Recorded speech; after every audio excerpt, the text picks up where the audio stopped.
Ari na mga ka-jump shot. Medyo init-init pa jud kayo dula sa mga valedictorian sa NBA. Kinsa kaha ang mudaog mga ka-jump shot? LeBron James ug ang iyahang team nga Los Angeles Lakers or si Victor Wembanyama ug ang iyahang team nga San Antonio Spurs? First quarter jump ball. Ari, dak-dak dayon si Victor Wembanyama. Tira dayon 3, sulod tanan. Grabe gani si Victor Wembanyama mga ka-jump shot. Pero ano nasuko man ni siya.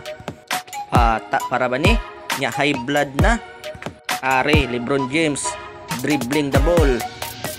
Layup dala tampa, suko-suko kaha. Magkaalaman gini karon diri ka jump shot. Kung kinsa bagi mga valedictorian ani silahang duha. Diri sa first quarter mga ka-jump shot ha, lamang ang San Antonio Spurs 26-15. Bago na to ipadayon mga ka-jump shot ato ang sayawan dala kantahan. Basig pwede ko makahangyo sa inyo mga ka-jump shot. Basig pwede nga pa-subscribe sa akong channel. Wow, pag-ilang taon ko yung subscriber mga ka-jump shot. Kaning duha ka team mga ka-jump shot, Lakers ug San Antonio Spurs, pareha din sila daog sa ilahang mga dula katong mga milabay nga mga adlaw. Ug karon gusto nila nga i-maintain ang ilahang winning attitude. Mao na nga maningkamot gini sila karon kung kinsay mo daog aron nga ma-maintain nila ang ilahang winning streak. Bag-o day ang tanan mga ka-jump shot. Shout out day nako ako ang Migo diha, si Migo Yeskel. Kumusta naman kahadihadong? Naghimo na po siguro kag video na LeBron James diha.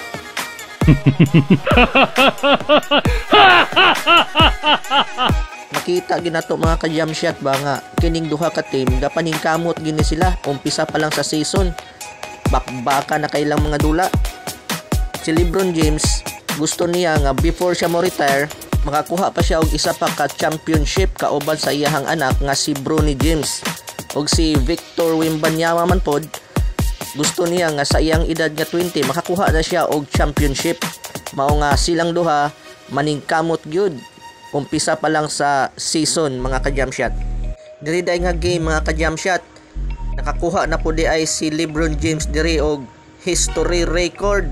First time sa iyahang 22 years nga pagdula sa NBA nga makakuha og 4th consecutive triple double. Grabe mga ka-jump shot, kung asa tong taas na ang iyang edad, dito pa niya nakuha ang iyang mga historic record.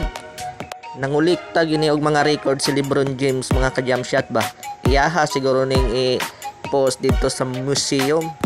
Balik ta sa game mga ka-jump shot, fourth quarter, lamang ang Lakers 101-100, dikitan ang laban nila mga ka-jump shot. Umpisa diri mga ka-jump shot, dikdikan na gini ang laban. Anthony Davis for 3, swak kayo na mga ka-jump shot. Pero after ani mga ka-jump shot, bawi pod ang San Antonio Spurs og sunod-sunod nga score. Ug tungod ani nilamang na sila 106-107. Pero maayo na lang, Anthony Davis walay bantay, nitira og 3, swak kayo na mga ka-jump shot.